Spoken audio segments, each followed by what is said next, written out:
Bismillahirrahmanirrahim, mesdames et messieurs, bonjour. Aujourd'hui, je vais vous présenter un cours sur la ville. Je vais vous expliquer quelques définitions.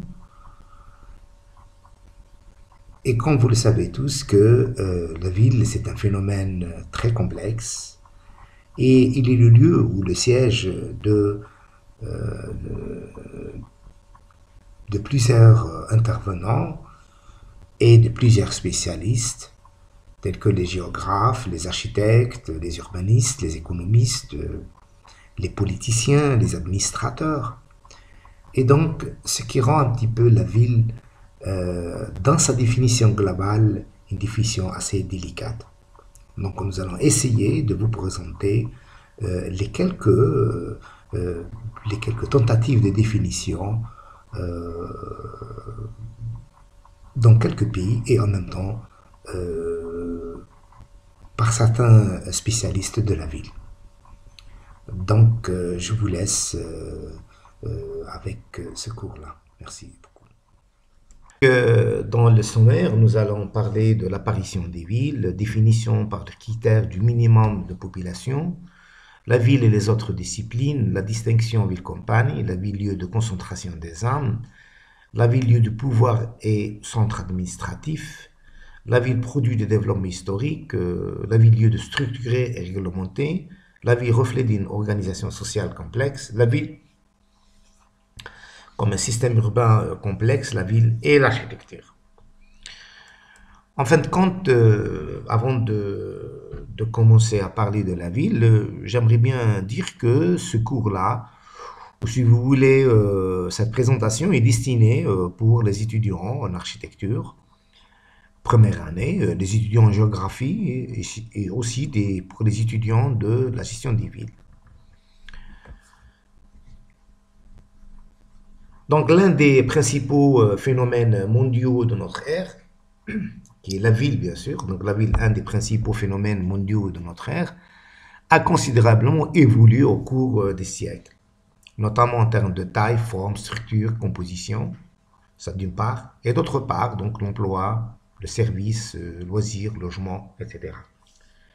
Comme le soulignent les objectifs du développement durable, donc avec bien sûr les 700 ou les 17 objectifs, les villes ont un rôle primordial dans la réalisation de la vision à l'horizon 2030, afin d'éradiquer l'extrême pauvreté et combattre les inégalités, garantir l'accès à l'eau et l'éducation, préserver la planète, et cela ne pourra être possible que par une bonne compréhension des villes et des systèmes urbains grâce à la collecte des données et au suivi des divers indicateurs.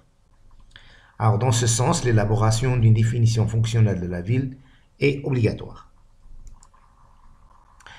Alors, dans cette présentation, donc, nous ne prétendons pas proposer des définitions absolues de la ville ou de l'urbanisme, mais seulement des éléments de définition et d'orientation pour une meilleure compréhension de la ville. Donc, une définition universelle de la ville n'est pas une tâche facile. Donc, la définition de la ville est différente d'un pays à un autre en termes de méthode d'analyse et d'échelle territoriale. Les uns, c'est-à-dire les pays, donc un tiers des pays utilisent le concept d'agglomération urbaine, le concept de ville proprement dit 38%, et les autres le concept de zone métropolitaine 5%. Donc rappelons que la ville proprement dite est souvent la plus petite unité d'analyse et fait référence à la zone située à l'intérieur des limites de la ville. Il s'agit de la seule juridiction politique faisant une démarcation administrative très étroite et ne tient pas compte des zones adjacentes qui affectent la fonctionnalité de la ville, partie du centre-ville historique.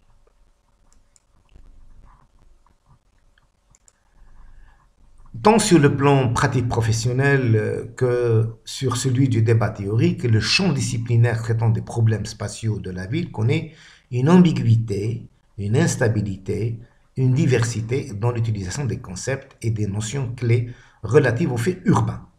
Peut-on dépasser cette confusion pour que l'urbanisme soit une discipline scientifique autonome, comme l'ont imaginé ses premiers promoteurs depuis le milieu du XIXe siècle? Or, l'histoire nous enseigne que cela est un objectif difficile à atteindre car, tout comme l'architecture, l'urbanisme est un art de synthèse qui s'appuie sur d'autres champs disciplinaires et qui laisse une part entière à l'intuition, à la créativité et à des choix idéologiques et culturels, à des conceptions diversifiées des sociétés et du monde. Le discours et la pratique urbanistique sont multiples. L'objet de l'urbanisme, c'est-à-dire la ville, est un objet aux multiples façades et en perpétuel changement, souvent insaisissable. Cependant, l'ONU et ses partenaires ont récemment retenu deux définitions de la ville: son étendue urbaine, zone bâtie et espace ouvert urbanisé, et son degré d'urbanisation.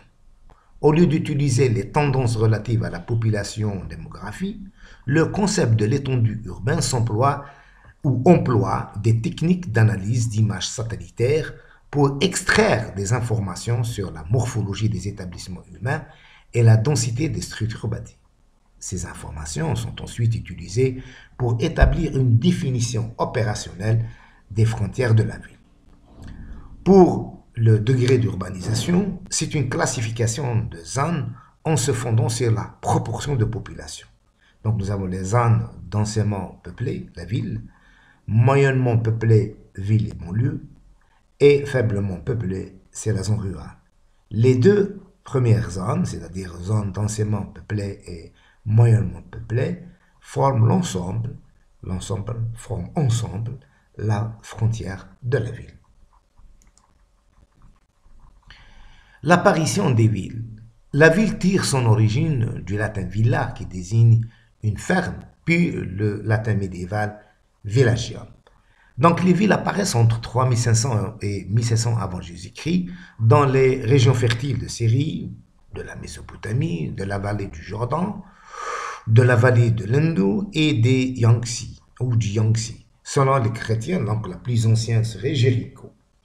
Généralement, elle se situe dans des grandes plaines alluviales fertiles et elle se caractérise par trois éléments. Alors, le mur d'enceinte monumental qui entoure la ville, bien sûr, pour des raisons de sécurité, la superficie telle que la ville de Ruc qui s'étend sur 400 hectares, la population telle que Xion, donc la population de Xion estimée déjà à 1 million d'habitants, 1000 ans déjà avant l'ère chrétienne.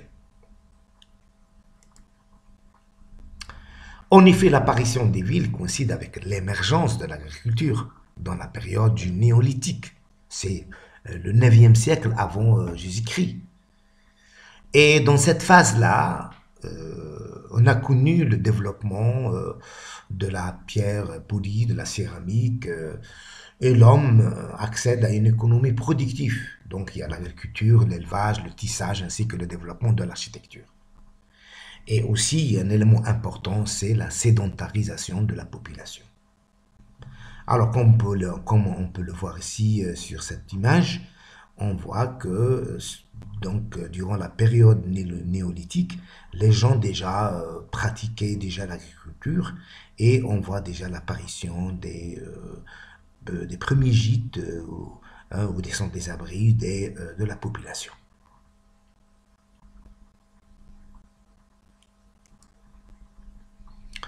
Alors, les raisons de l'apparition des villes sont probablement liées aux richesses des civilisations rurales capables de dégager des surplus de production. L'évolution du savoir savant, bien sûr à travers l'histoire, a favorisé la spécialisation des personnes dans d'autres domaines que l'agriculture, et tout particulièrement dans les artisanales, les fonctions religieuses, et puis administratives, militaires, techniques et technologiques et de services.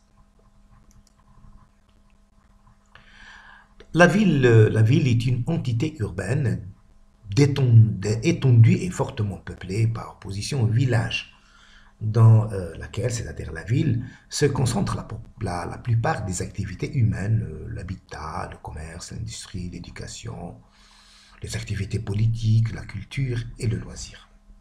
Et donc, et ce n'est donc pas la quantité d'habitation, ni le nombre d'habitants qui différencie la ville du village.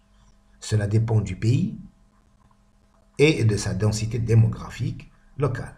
L'exemple du Danemark et le Japon est éloquent. Et on voit dans ces photos-là, la ville de Tokyo, donc la population de la préfecture de Tokyo est de 14 millions à peu près d'habitants, et la population de Copenhague est de 623 404 habitants. Les deux établissements humains sont classés quand même des villes, malgré la grande différence entre la population des deux villes. Nous avons aussi un point important que, comme j'ai déjà expliqué, que la ville c'est le lieu de pouvoir politique. On pratique la politique dans la ville. Et aussi le développement socio-économique et civilisationnel.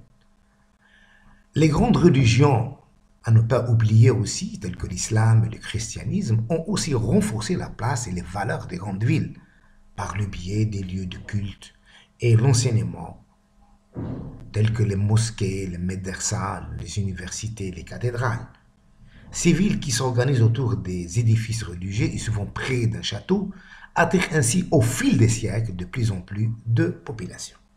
Nous avons aussi deux exemples très éloquents ici. Nous avons le Vatican, qui est une cité-État, donc lieu de pèlerinage des chrétiens, et ça se situe à Rome. Ça a favorisé aussi le développement de la ville de Rome.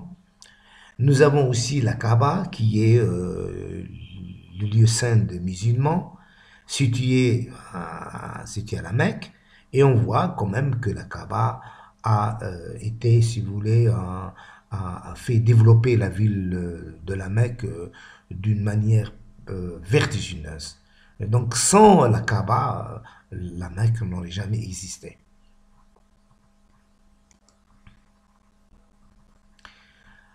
Alors ce renforcement s'est répercuté négativement sur la campagne, le renforcement de la ville, par bien sûr des services, par des activités économiques, socio-économiques, politiques, a quand même s'est répercuté négativement sur la campagne. Celle-ci, qui est la campagne, s'éloigne de plus en plus de la ville, mais pas au sens physique du terme, mais économiquement, socialement et psychologiquement parlant. Au niveau de l'armature urbaine, depuis l'avènement de la révolution industrielle, les rapports entre la ville et la campagne ne sont pas toujours en bons termes. On a créé en quelque sorte une fracture difficilement remédiable entre les deux lieux. La ville citadine, c'est-à-dire où il y a la citadinité, se montre toujours supérieure par rapport à celle de la campagne, qui est la ruralité, donc un espace dominé. Dans beaucoup de pays développés, il est difficile aujourd'hui de tracer les limites ou faire la distinction entre le rural et l'urbain, c'est-à-dire là où se termine l'urbain et commence le rural. C'est un peu difficile de faire cette distinction. Donc deux territoires entrelacés, c'est-à-dire les deux territoires, c'est la ville et la campagne, ou l'urbain et le rural, entrelacés et s'influencent mutuellement, spatialement, économiquement et socialement. Donc encore à rappeler que dans les pays développés, cette limite n'est pas vraiment claire. Donc la difficulté de la définition de la ville tient à ses propres caractéristiques, une taille, mais également des fonctions diverses. Alors, pour Pierre Georges, c'est un géographe, donc il définit la ville comme suit. C'est un groupement de population agglomérée, défini par un effectif de population et par une forme d'organisation économique et sociale. Donc, un groupement de population, donc il faut qu'il y ait une population, définie par un actif de population et par des formes d'organisation économique et sociale. On fait aussi souvent la distinction entre ville et le village uniquement par rapport aux activités dominantes, sans tenir compte de la population. La ville n'a pas une activité essentiellement agricole, contrairement au village. Et à cette définition, une ville peut être plus petite qu'un grand village. Définition par le critère du minimum de population. Donc le seuil est un indicateur pour qualifier une agglomération de villes et pose la question de représentation de la ville selon les pays. Ce critère démographique varie beaucoup selon les époques et les pays. Les statistiques des Nations Unies sur cette question montrent les différences de seuil entre les instituts nationaux de statistiques. Il en existe plus de 200 à travers le monde. En France, de 2000 habitants agglomérés, 1999, c'est une ville. Une petite ville de 5000 et 20 000 habitants, une ville moyenne 20 000 et 50 000, et une grande ville entre 50 000 et 200 000 habitants. Au-delà, on parle de métropole. En Espagne, plus de 10 000, en Danemark, plus de 200, aux États-Unis, plus de 2500, en Islande 300, au Canada 1000, aux Pays-Bas et Nigeria 20 000, au Mali 30 000, au Japon 50 000. Les Nations Unies ont elles aussi leur propre seuil, c'est 20 000 habitants. En Algérie, la plus grande ville, c'est 100 000 habitants, ville moyenne entre 50 000 et 10 000 et 100 000. La petite ville entre 20 000 et 50 000. Donc en Algérie, à partir du 20 000, à partir de 20 000 habitants, on peut considérer que cette agglomération est une ville. Et on voit un petit peu la différence des seuils au niveau de chaque pays. La ville et les autres disciplines. La ville est un objet de préoccupation pour plusieurs champs disciplinaires et un objet d'étude pour plusieurs autres disciplines autres que l'architecture. Les démographes s'intéressent à la ville, les historiens, les juristes, les économistes, les géographes, les sociologues, et même les philosophes aussi, pour ne citer que cela, ont des approches et donc des définitions propres pour la ville. Ces nombreuses approches et ces définitions traduisent la complexité de la ville et les multiples facteurs qui y agissent. La distinction entre ville et campagne, donc la campagne fournit à la ville les ressources, les armes, les réserves foncières indispensables à sa survie et à la survie bien sûr de la ville et son développement. Toute ville a été autrefois campagne et elle emporte les traces et son tracé et ses lignes parcellales et jusque dans les origines de ses habitants. Mais la ville se distingue de la campagne principalement connue pour ses activités agricoles, qui est la campagne. Par ses formes, c'est-à-dire la ville, ses normes urbanistiques, la valeur de son sol, ses fonctions symboliques et politiques, et par son environnement culturel et social. Bien sûr, dans ce phénomène social, il y a aussi la crise de logement, le chômage, l'exclusion, entre autres. Cependant, cette définition classique, c'est les historiens, les économistes, les sociologues, basée sur l'identification des relations traditionnelles entre ville et campagne, est battue en brèche par des formes de développement récents des métropoles et l'urbanisation des campagnes elles-mêmes. Dans plusieurs parties du monde, les signes de l'urbanité ont envahi le territoire. Il n'y a plus de limite nettement identifiable entre un domaine urbain et un domaine rural. Donc il y a un va-et-vient incessant entre les deux entités par l'action de l'urbanisation et l'ex-urbanisation. Donc l'ex-urbanisation, c'est processus par lequel des personnes généralement aisées quittent la ville pour s'installer dans les zones rurales tout en conservant un mode de vie urbain, soit par le biais de longs trajets domicile-travail, soit par la technologie. Aussi, pour Michel Lusseau, spécialiste de géographie urbaine, disait dans ce sens, encore, nous devons réaliser qu'il est de plus en plus difficile de savoir où commence ou se termine un ensemble urbain donné, illimité ou toujours connecté à notre ensemble. En d'autres termes, on peut dire qu'il n'y a pas d'espace intermédiaire étendu et vide, qui est le rural, qui sépare les ensembles urbains. Donc la ville, lieu de concentration des hommes. Donc la deuxième définition est démographique et statistique. Elle repose tantôt sur le critère de la taille, tantôt sur celui de la densité. Donc la ville concentre certes les hommes, mais les seuils démographiques à partir desquels nous pouvons qualifier un établissement de la ville sont conventionnels et relatifs, car la répartition des hommes dans l'espace dépend des conditions économiques, écologiques, culturelles, voire technologiques, et surtout avec les techniques de communication d'aujourd'hui. J'ai déjà donné les seuils, pour qualifier la ville dans chaque pays. Pour ce qui est de la taille, la dimension de la ville diffère d'un contexte à un autre. La ville algérienne et la ville chinoise, par exemple, n'ont aucune commune mesure. Au sujet de la densité humaine, les modèles urbains des vieux mondes tels que l'Europe, l'Asie, le Moyen-Orient et l'Afrique du Nord, et des nouveaux mondes, l'Amérique et l'Australie, présentent des variations considérables. Alors la ville, c'est un lieu de pouvoir et aussi centre administratif. Des décrets administratifs peuvent élever des agglomérations rurales et des bourgs au rang de ville, en leur conférant un rôle important en particulier dans la hiérarchie administrative d'un territoire. Ce type de mutation s'est produit plusieurs fois dans l'histoire de l'Algérie, par exemple, à l'époque coloniale et à l'occasion du découpage administratif successif au lendemain de l'indépendance. Ainsi, des villages ont été promus au rang de wilaya, c'est-à-dire département, Kadem el-Bouaghi, 1914, Taraf, Naama, et Tougourt el-Mghiyar, Tougourt, Timimoun et Ouadjilal en 2019. La ville produit de développement historique. Alors, beaucoup de villes sont le produit d'un processus de stratification, d'accumulation des traces et des tracés. En général, la ville est née du développement historique de l'humanité et ne peut être séparée de celui qui a fait l'histoire, Paris, Londres, Alger, Tunis, Constantine. Plusieurs facteurs ont sous-tendu ce développement historique.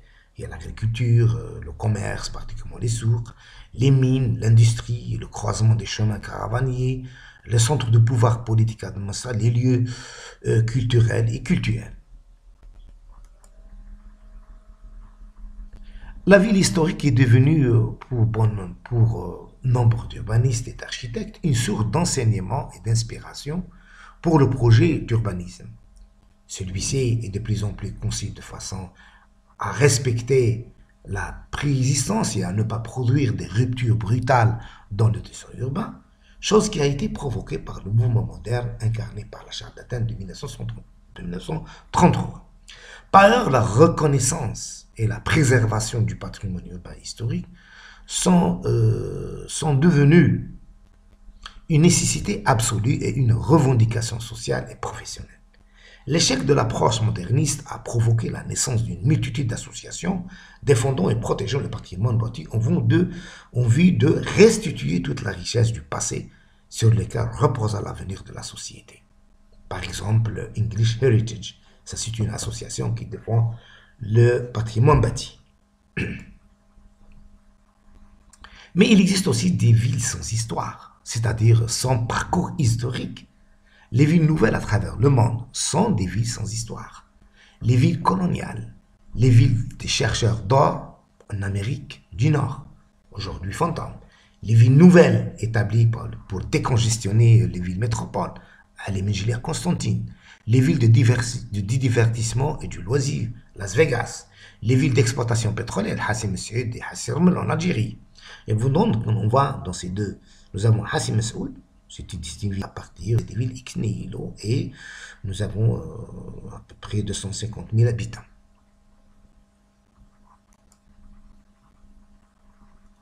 Donc, la ville est lieu structuré et réglementé. La discipline géographique accorde une grande importance à la notion de paysage urbain et de landscape. Chaque ville a un landscape particulier et elle se reconnaît à ses édifices, ses institutions et son degré de structuration, à l'aspect de ses rues, à l'existence en son sein d'un centre facilement identifiable. Or, il existe des villages qui présentent ces caractéristiques comme il peut exister des agglomérations considérées comme villes, selon d'autres critères, notamment géographiques, et qui n'ont pas ces caractéristiques de cette organisation. C'est le cas de plusieurs villes industrielles ou minières créées depuis le 19e siècle et qui peuvent rassembler des centaines de milliers d'habitants dans un univers chaotique et peu structuré. On voit un petit peu ces villes-là sont des villes industrielles où justement ce visage chaotique est facilement identifiable.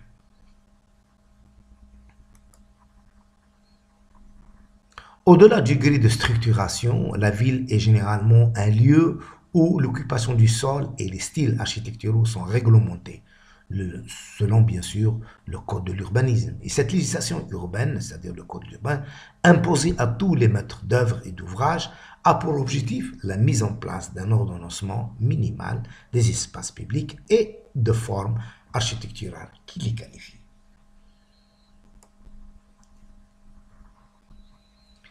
La ville aussi est un reflet d'une organisation sociale complexe.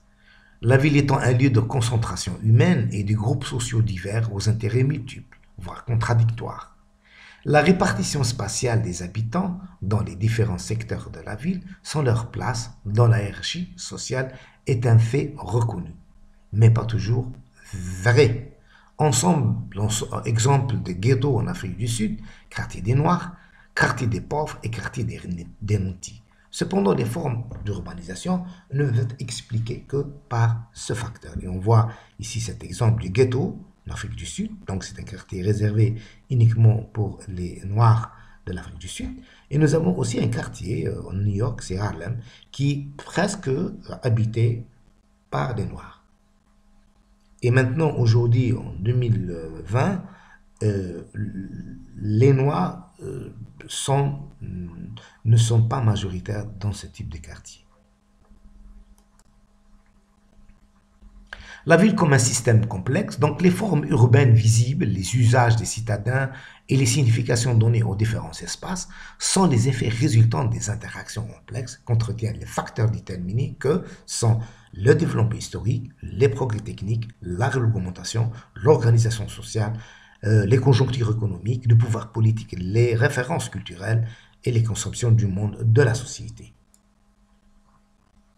La ville et l'architecte, donc la ville n'est pas une grande maison. Il faut écarter une tendance répandue chez les architectes et qui consiste à considérer la ville comme une grande maison. La ville ne peut être étudiée et conçue comme un édifice. Il est certes séduisant de comparer les composants d'une ville à une maison. Cette comparaison elle se situe à ce niveau-là. Donc les quartiers résidentiels correspondent aux chambres, les zones industrielles aux espaces ménagers et la cuisine, les institutions éducatives aux bureaux, les espaces publics de regroupement au séjour, la voirie aux espaces de circulation. Alors, ce rapprochement, utilisé par des figures de l'architecture aussi illustres que Léon Battista Alberti et Louis Kahn, permet d'opérer une simple analogie. Mais la comparaison s'arrête là. La différence entre ville et édifice n'est pas seulement une différence d'échelle. En fait, les deux objets se complètent.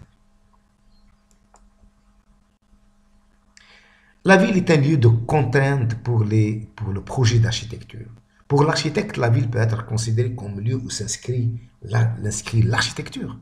La ville impose à l'architecte des contraintes aussi diverses que la forme de la parcelle, sa valeur, sa situation et son orientation, le voisinage, l'histoire du lieu, les styles architecturaux, urbains, les modes de vie, la structure sociale, le cadre économique, les bruits, les ponts, la nature du sol, etc.